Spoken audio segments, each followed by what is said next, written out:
So with the If Cancer Was a Fish, I'd Throw It Back book, it brings up a lot of emotions. And really the book is set to be the icebreaker. The companion coloring book is where you're really going to dialogue with the child involved or children. The great thing about the coloring book is that you can have a group of children, as I've had working together before, and they can be sharing all of their different emotions and what those look like. As well, the coloring book really works for kids that are about 3 or 4 even, all the way up to 93 or 4. So there isn't an age limit on this, and there's some great things that you can learn as a parent or a facilitator, either a medical staff person or hospice care person.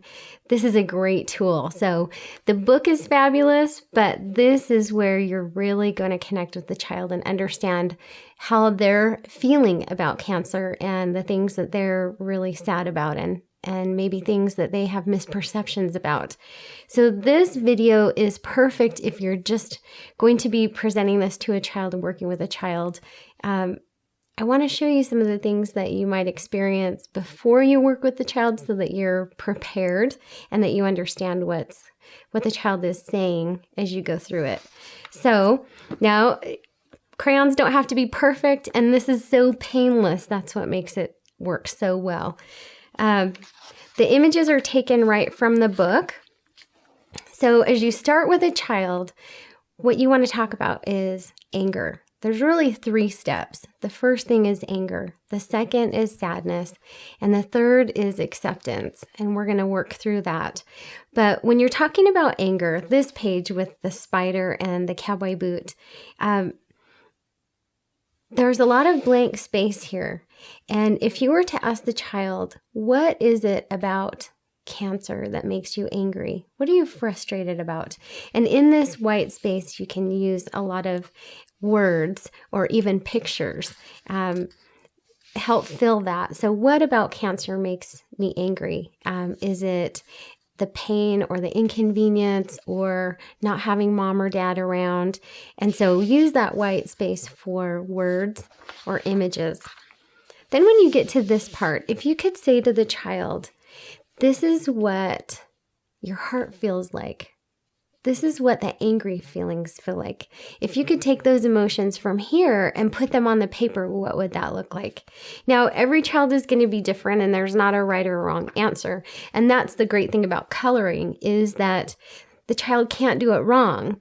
And sometimes when a child is saying, well, I'm angry, in our culture, that's not always acceptable. So a color is totally different. They can feel purple or they can feel red, and it doesn't have the same stigma as saying that they're mad.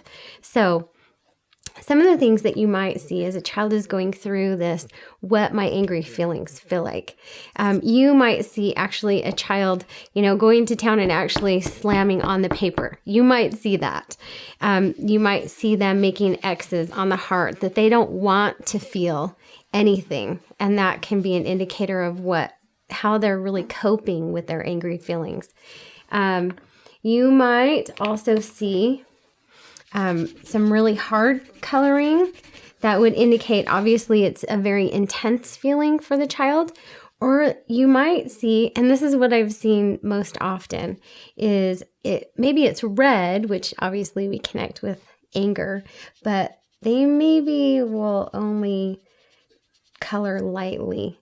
And kind of hold a lot of that inside. And so that's something that you could ask the child. So when you're angry, do you let it out? Or do you hold it back? That can be a real indicator. One of the funnest coloring events that I had just recently is there was a young boy, and he said, well, I'm not really angry. And of course his siblings said, yes, you are. And they said, when you're angry, you like to hit things. So he agreed, and he said, that's true. My angry feelings are not in my heart, they're in my hands. So this is what he did, which I thought was kind of interesting. He stuck his whole fist on the paper and then drew around it like this. And he said, that's what my angry feelings look like, because they're not in my heart, they're in my fist. So there can be a lot of good clues in this page about what their perceptions are, their permission levels are to be angry, or if they don't do anger. Some kids really won't. Some kids will get really silly about this page, and that's maybe how they're doing anger also, which is disconnecting or being funny about that. There may even be situations that they might want to draw pictures of what they're angry about as opposed to coloring in their heart feeling. Another thing is kids can often do this. They have divided feelings. Maybe they feel angry, but they don't feel like they're supposed to be angry, and maybe there's some shame there too. So you can see some division in that, but it's really good to help them really articulate their anger and be okay with that. In fact, it's really important for parents to say, or even hospice workers to say, cancer makes me angry too. I don't like to see it. And that gives them permission. So here's the cancer makes me sad page. There's a lot of white space here as well where you can write words. The older kids get, especially into their teen years, they're going to use this space because they have words in their head that they are holding on to and that they're thinking about all the time. And so maybe that's where you want to have them put that. Sad feelings. Interesting with the sad feelings, obviously we think about blue or gray, maybe. Often you'll see kids that will draw tears, and that's some good questions to ask. What do you do with all of your tears? What do you do with all of your sad feelings? Do you feel like you can let those out? Do you feel like you can talk about those? That's some significant information right there. Another thing is each color, and I'll talk about this more in later workshops, but each color actually resonates with a part of the body. If you do any chakra studies, you can identify where those colors resonate in the body. So for example, if a child is talking about their sad feelings and they use a lot of orange, orange is actually in the stomach area. So if they're using a lot of orange, that gives you an indication that that's where they put a lot of their sad feelings. And interestingly enough, orange is where we feel empathy, and sometimes we sponge other people's feelings that even aren't our own. So that's some good information too. If you can read about chakras and understand, blue is going to be here where they can't really talk about the feelings. Some of the other feelings that you might see, green, a light green, might be more of that bittersweet, like an apple. Again, each color means something, but really in this sad area, you want to let the child display maybe what they can't talk about.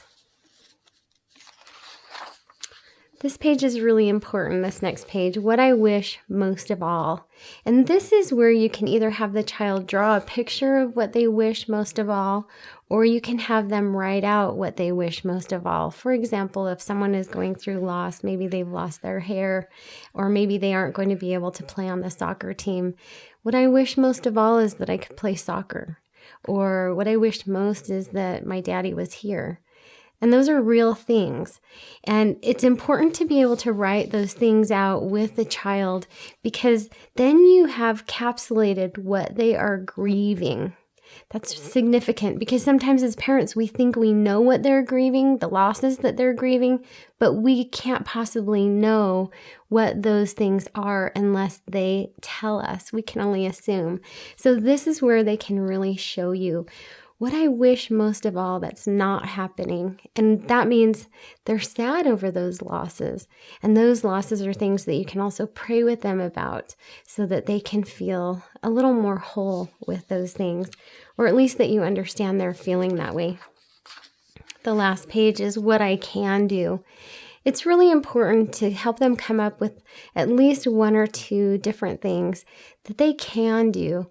It's important for a child to understand it's okay, you have permission to feel the way you feel, but there's also solutions. And not that we're trying to cover up those feelings, not that we're trying to pretend those losses aren't happening, but what I can do is a representation either in words or in pictures of the things that would help them.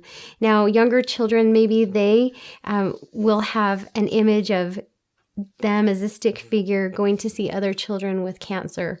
Or maybe they could draw an image of them taking flowers to the cemetery or seeing a grandparent in the hospital that is dying with cancer. This is a good place for them to be able to show you that, the things that they can actually do. One of the things that I love to do is at the end, help them have an image of healing.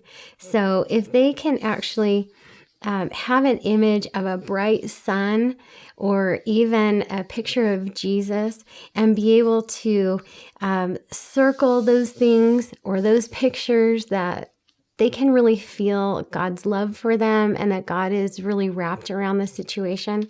Another thing that they can do is go back through and highlight the things that they wish most of all, that these are the things that they're praying about, and that yellow color can represent that influence of Jesus in their life or God seeing and hearing those things.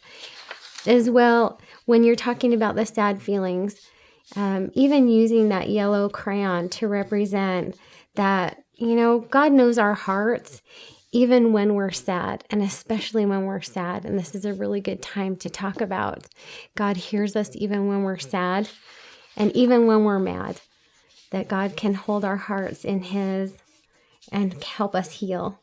So as you're working with children on healing through cancer, whether it's a diagnosis of their own or a diagnosis of someone that they love, the most important thing is just to listen, to guide them through those three things: anger, sadness, and acceptance.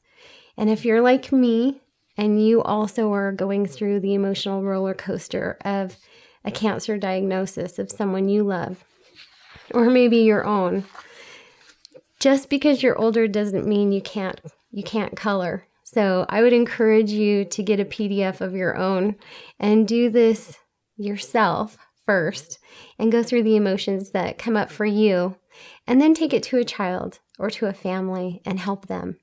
I know it works. I promise it works. And I promise that even though there is not a cure for cancer, there is always a cure for healing our hearts, and that's God. Thanks.